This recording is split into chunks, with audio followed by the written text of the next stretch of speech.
Sa video na to, extra strong ko sa Red Horse. Extra strong talaga. Alam mo, pag inom mo to, mula alas 6 ng umaga hanggang alas 6 kinabukasan, gising ka. Nandito tayo sa syudad ng Iloilo. Maghahanap tayo ng iba't ibang Ilonggo street food mula sa sikat na Chinese restaurant na serve ng sikat na siopaw nila. 3, 2, 1, Revelation. Oh yeah. Ooh, nice. Oh, look at this. Okay, siksik pare, no? Siksik. Hanggang pupunta sa palengke ng labas at pagkain sa isang sikat na restaurant dito sa Iloilo. Oh, this is the bomb. Crossbreed ng shawarma, tsaka burrito. Kung napaligoy-ligoy pa, mag-food trip na tayo dito sa Iloilo. Tara!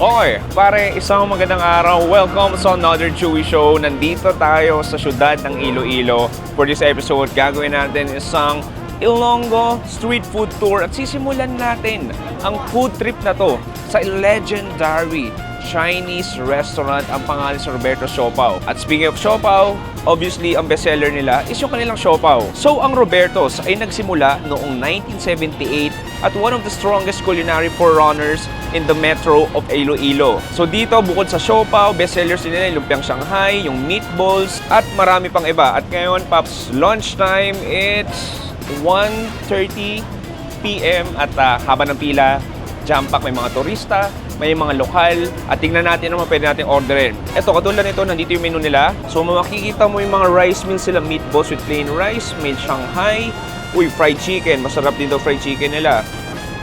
Meron din sila mga cheeseburger. Hindi ko alam na may mga cheeseburger din sila. Ito, double burger. Ito syempre yung kanilang siopaw. Tapos, yan, may mga pansit din sila. So, tanghon, chop suey, canton. Anyway, pasok na tayo. Hi, Irish. Hi. Ano yung order niyo? Siopaw? Sige, yung queen, yung malaki. Sige. Tapos parang good for two na siya. Okay. Tapos may sikat sila dito na. Pakilala mo na. Wait lang. Si Irish ng Eat Travels. Ayan, sinasamahan niya tayo. Tapos ito po. Meatballs, oo. Fried chicken. Sige, try natin siopaw, bihon, tas fried chicken, one piece with fried rice. Oo. Sige, try natin. Pero gusto mo mag-combo meal? So, walang fried chicken. Pwede rin. Sige. Ito, combo meal sa fried chicken. Tapos chicken bihon. Tapos yung queen size siopaw. Ayun, Paps. So may choice ka pala. May sizes ng siopaw. May regular, may jumbo, may king, tapos queen. Yung queen yung pinakamalaki. Ayan, so makikita mo busy. Ito yung new batch ng siopaw. Ang daming siopaw, grabe. Kasi ito yung meatballs din nila. Paps, makikita mo, busy. Grabe yung turnover nila ng siopaw. Tapos ito yung meatballs natin. Ma'am, wala pa na po ako order. Wala naman bali ang combo meal na may lumpia ka. Fried chicken. Fried rice. Okay, may fried rice ako. Isang queen size, isang regular. Salamat! Okay, it's time to find some seat. Grabe yung tao. Ang daming tao. I mean, one of the parang tourist spots na rin to dito sa Iloilo. So, heto na pare, yung ating iba't ibang pagkain. Looks heavy. So, ito yung ating fried chicken. Opo. Isang regular, isang cream. Okay. Isang one meatballs na lumpia with fried rice. Okay. Isang chicken fried rice. Okay. At saka isang Thank you, Gid.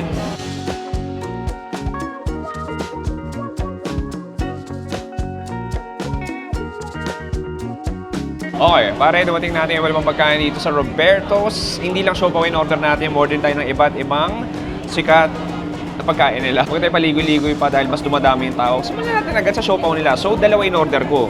So, makikita mo dito, may regular tayo dito.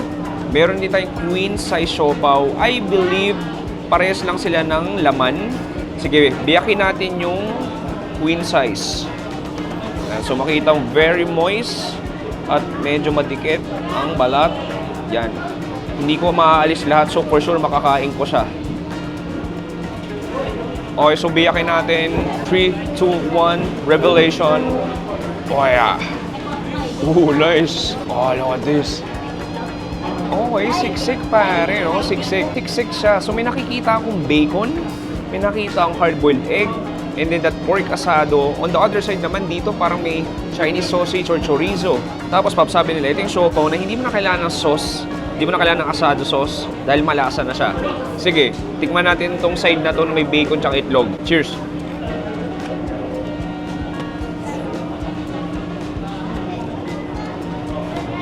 Oh, nice. This is like a sweet, smoky, porky barbecue. Ganun yung lasa, manamis-namis. And then parang may mga strands siya nung karne o nung pork. Parang pulled pork basically. And then yung bun natin moist, fluffy. And then I had a bite of that egg din.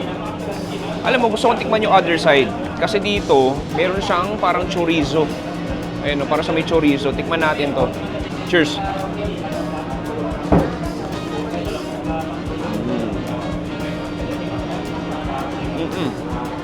Alam mo, Roberto Siopaw, sobrang savory lang din dala niya.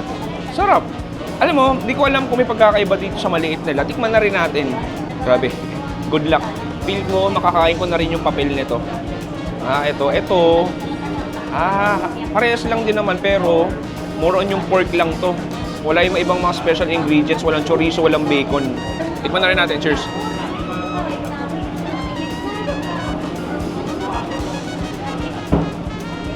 My fairness, kahit regular nila, sobrang siksik, sobrang masarap na rin. On the other side, punta tayo dito sa mga fried food natin. So combo meal to, may lumpiang Shanghai at meatballs. Tignan ko muna itong lumpiang Shanghai. Cheers! Oh, that's a high quality, crispy lumpiang Shanghai. Flavorful, meaty, highly satisfying. Medyo fatty din siya. Pero, ang partner niyan, may sauce tayo dito. Dip natin. Cheers! Okay. Oh, not too strong yung sweet and sour sauce niya. Akala ko sobrang tamis, pero hindi. Very subtle lang. Lasang-lasa mo pa rin yung karne. Uy, mali ka! Bati ka na rin, sir. Rolling yan eh. Kita ka sa camera. Bati ka na rin. Yan, what's up? Thank you, Gid.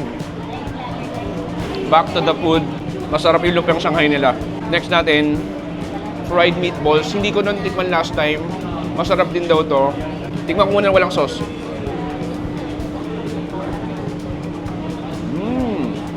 Wow. Parang siyang papuntang kikiam. I mean, Chinese kikiam. Parang ganun. Thick and crispy outside. Parang siyang may outer core na makapal pero malutong.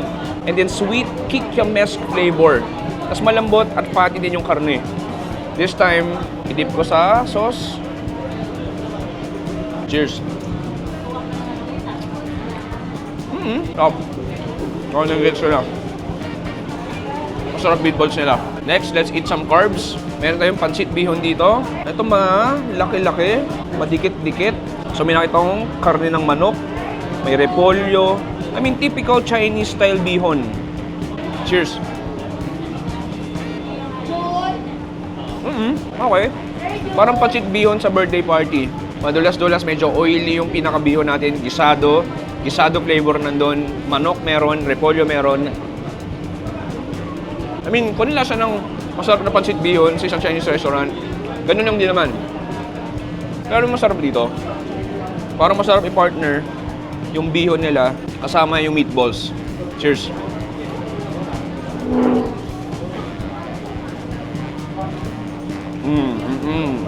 Ay, masarap. Nararamdaman kong yung calories yung dadagdagan sa akin. Pero sulit.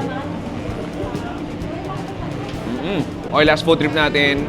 Meron din sila itong Chinese style fried chicken luwates. Okay, so makapal-kapal yung breading niya. Ibukulatin natin. Ay, yun. Okay. May konting bahid pa naman siya ng juiciness. Pero gusto ko tikman lang yung balat muna. Balat muna tayo.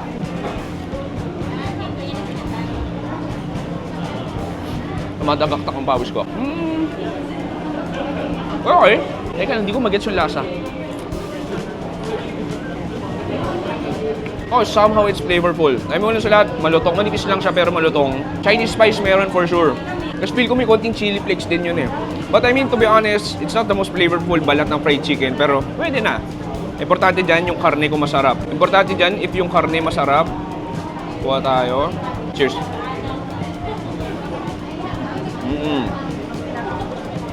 Okay, gets.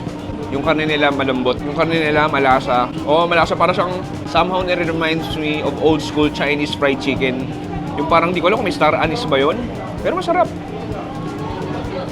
Well, nakatikim din ng fried chicken na mas sasarapan ako sa loob ng karne kaysa sa balat. Nakakatawa lang dito sa Roberto's. Parang more than a restaurant. Naging tourist spot na siya. Kasi sabi nga, kahit hindi lunchtime, kahit merienda, kapuntang gabi, hindi magkamayaw yung tao dito. Pero Paps, dito pa nagsisimula yung very short Ilonggo street food tour natin. Next, pupunta tayo ng palengke ng La Paz. Doon tayo maghahanap ng food trip. See you sa next location.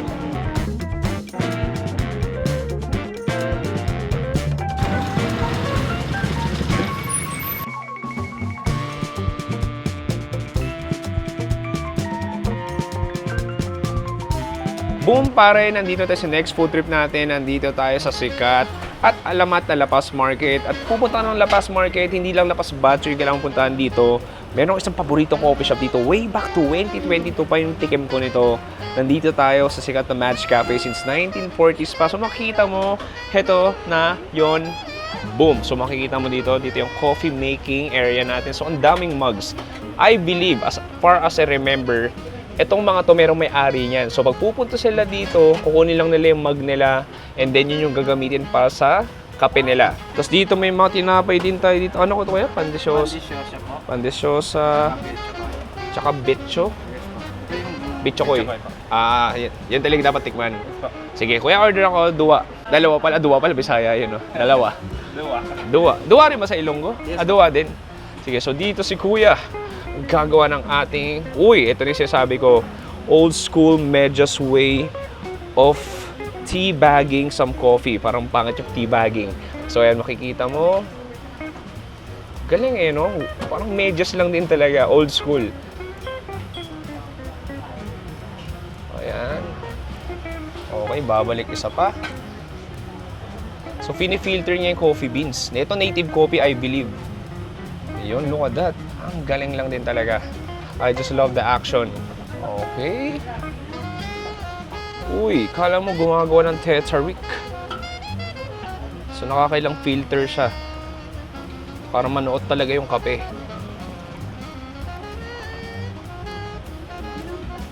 Ayan, so this time, ito yung bagong medyas, yung malinis pa. And then naglagay siya ng mainit na tubig. So ito, gagawa pala siya ng bago. So, naglagay nung ground coffee, ground native coffee, Ilonggo coffee. Ang bango. Pare, naniniwala ka. Ang bango nung amoy nung kape nila. And then, lalagyan ng mainit na tubig.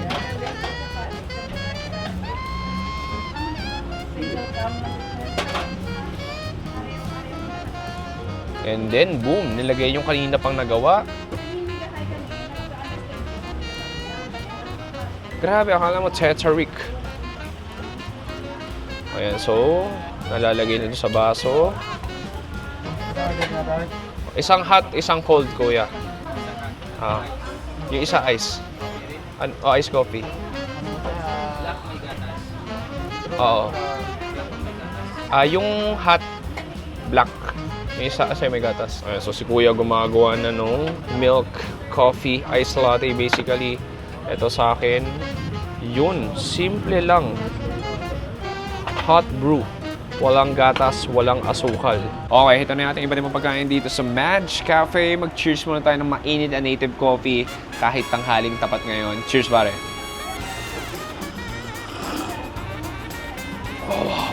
Yeah. It's extra strong po sa Red Horse. Extra strong itong Madge Cafe.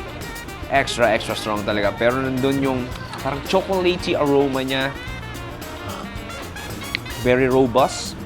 Medyo, pait nandun. Pero yun yung gusto mo, yun yung parang bubuhay ng, yung parang, alam pag inin mo to, mula alas 6 ng umaga hanggang alas 6 kinabukasan, gising ka. Pero to counterbalance that native coffee, may dalawang kinds of breads tayo dito. Ito yung pandesyosa. So, toasted na rin siya. So, may konting butter siya. Tingnan natin. Cheers. Okay. Rather than butter, it's margarine. Sobrang lutong na. Parang papuntang kakain ka ng biskotso. Parang ganun. Next, try natin itong beet chocoy. So parang donut naman to. Tapos tinusta rin nila. Cheers. Definitely, mas flavorful to. Sweet outside, medyo buttery din siya. And then may konting lutong. This one, more on donut yung texture niya. Mas dense. Mahap. Kung gusto kong gawin, kuha ng bichokoy. I-dip natin sa Ilonggo native coffee. Ang sarap na ito. Cheers.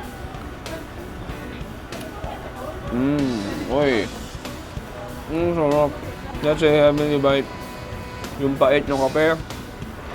Naka-counterbalance ng tamis. At pagka-buttery. Yung pinaka-bitchokoy natin. Tapos siya, yung iba, pumupunta dito para sa Lapas Batchoy. Ako, pumupunta ako ng Lapas Market para uminom at kumain dito sa Match Cafe. I mean, actually, to be honest, medyo commercialized na rin siya. May mga restaurants na rin siya around Iloilo. Pero iba lang din talaga pag dito ka mismo sa Match Cafe, uminom sa palengke. Shoutout kay Sir Peter. Yung vibes, yung paggawa, ibang level. Ay, grabe talaga. Anyway, Paps, isa pang dip. And then, hanap tayo ng next food trip.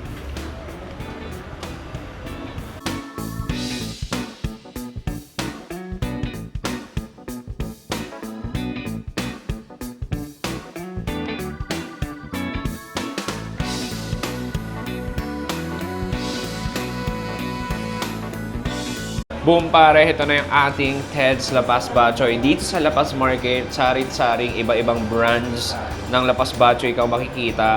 Yung iba dito, i-feature natin sa main channel. Kaya pinili ko, yung hindi ko pa na-feature itong Ted's Lapas Batchoy. Sayang lang, hindi natin nakunan yung paggawa dahil bawal daw sa kusina. Pero okay lang din yun. So basically, yung ginagawa lang naman dito, may noodles, may sabaw na buto-buto ng baboy tsaka baka, lalagyan ng chicharon, laman loob, garlic, spring onions, atay, karne, at marami pang iba. Siyempre, yung masarap at mainit na kaldo. Marami nang nakaing batchoy, pero ito, first time ko makakita ng batchoy na may caramelized onions.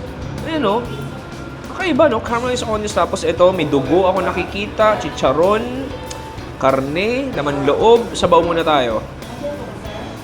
Cheers.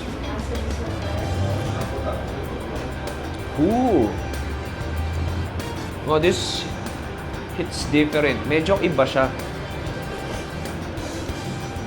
Yung iba may katamisan. This one, rich, garlicky, porky. O tayo karne. Gusto ko haluin lahat. Yung caramelized onions, yung chicharon. Ayan. O sige, kuha tayo. Kuha ng konting dugo. Kuha ng konting atay. Ito wala mo ng noodles. Puro karne lang. Cheers!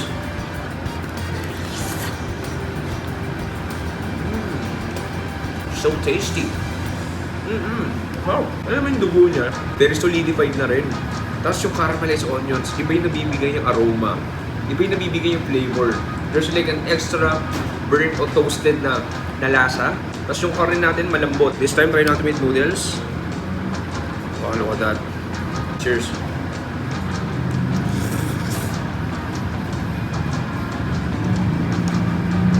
Wow. Oh, iba rin pala yung batchoy game ng Ted's. Actually, hindi ko nakatingin nito. Sa Manila, maraming branches ng Ted's. Pero kalahin mo, dito pa unang makakatingin sa Iloilo mismo. Pero masarap ha. Yung iba kasing batchoy yan, medyo pare-pares ng flavoring ng lasang kalidad. Ito may distinct kalidad siya. This time, lagyan ko ng konting toyo.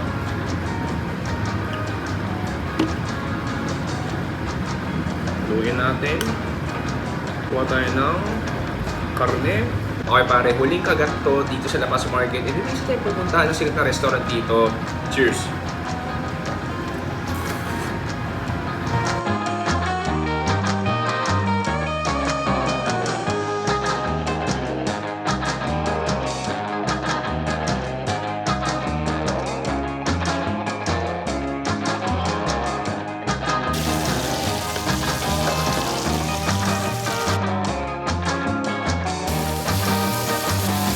Okay, last food destination natin para sa ating very short but very sweet Iloilo Food Tour. Nandito tayo sa sikat na restaurant dito, ang Bangaw King. Pops, ito, panigurado, hindi naman siya Ilonggo food, pero nag-serve siya ng kinda unique, a wide array of cuisine. So meron tayo dito, chicken satay, may honey chicken barbecue, meron tayong honey chicken dito, may burger, tas burrito. Alam mo, simulan natin sa kanyang pinagmamalaking chicken satay. So dito, pansin ko, usually mga satay na nakain ko inihaw.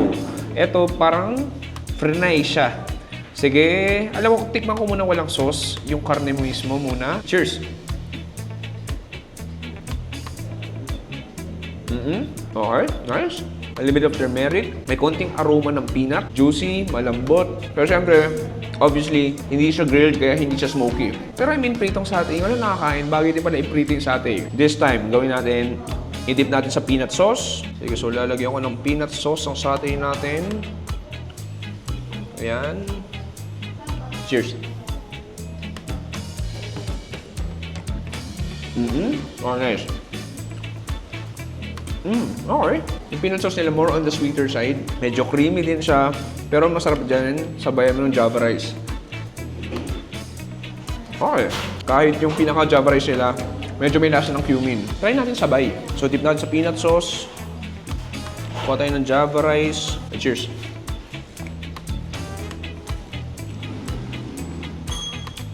Okay. No. Enjoy. Masarap. Nakakatawa lang siya after a long time of eating Ilonggo food. Somehow may refresher sa bibig ko na kumain naman ng ibang klaseng cuisine. Next, try natin tong honey chicken nila. Ito medyo kakaiba din. Sige, kuha tayo. Ayan. Cheers.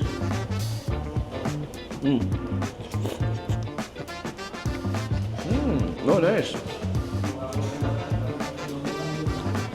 May mga lang siya. Pero sa lahat, basically, parang Filipino-style barbecue. May sweetness ang galing sa honey. And then parang siyang may mayonnaise na parang yogurt. And then yung parsley nakakatulong din. And then manok natin, juicy, malambot. This time, try natin with rice.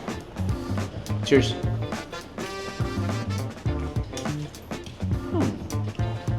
Top. Okay, from rice meals, punta na tayo ng ating mga sandwiches. Try muna natin tong burger nila. Ito yung smash burger nila. I think this is double patty. So may onions and then nalulunod siya sa very special sauce nila. Good luck, makalat to. Kaya, ang bigat. Know that all of that sauce is dripping. Magiging makalat to. Pero bahala na. Cheers!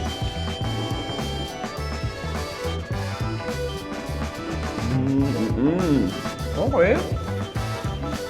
I mean, yun ang maganda sa ano, smash burger. Mas nalalasama yung fattiness niya, yung crispiness meron. And then yung sauce nila, how do you describe? More on parang Thousand Island eh. Parang Thousand Island dressing. May konting sweetness, may konting tanginess. To be fair, it's a very decent burger. Okay, last but not the least, try natin yung chicken burrito ng Bangaw King. Hatiin ko. Sige, so unwrap natin tong baby na to. Okay, sobrang balot ng sauce. Yan. Okay, very drenched, very heavy, overloaded, siksek. Tikman natin. Cheers.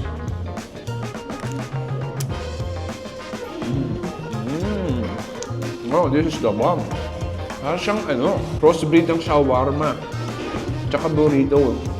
Tapos parang yung karne niya, parang yung chicken satay nila na medyo macumin, medyo mas spicy. Yung sauce niya basically pares rin pa din sa burger na parang animal style, saucy, Thousand Island dressing. Pero sarap. Then yung pinaka-wrapper natin, very moist na siya. Saturated na siya nung parang pinaka-sauce natin. And then of course yung red onions na bibigyan ng extra tamis. Isa pa.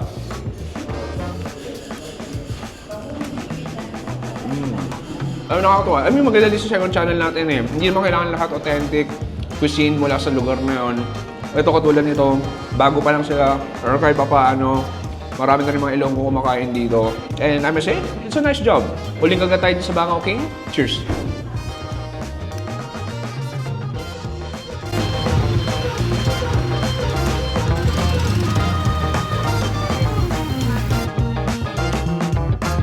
Boom! Pare, maraming salamat sa panonood Sana nag-enjoy kayo doon. Ilan lang yon sa mga solid na food trip dito sa Iloilo, mula doon sa Siopaw, sa Lapas, yung Mads Cafe, hanggang sa Bangaw King. Ibang klase lang din yung food trip natin. Panigurado meron kayong suggestion dito sa Iloilo na hindi ko napuntahan, i-comment down nyo below. At abangan ninyo, sorry, nasa jeep kami, gumagalaw, maalog kami. At abangan ninyo yung mga ibang food trip pa natin, ibang episodes natin sa main channel natin na The Chewy Show. Pero mag-subscribe ka na sa second channel natin na Another Chewy Show. Maraming salamat pa nanonood. Ako si Chewy dito sa Iloilo, nagsabi, stay safe, good night, and goodbye. Sige po, okay lang po.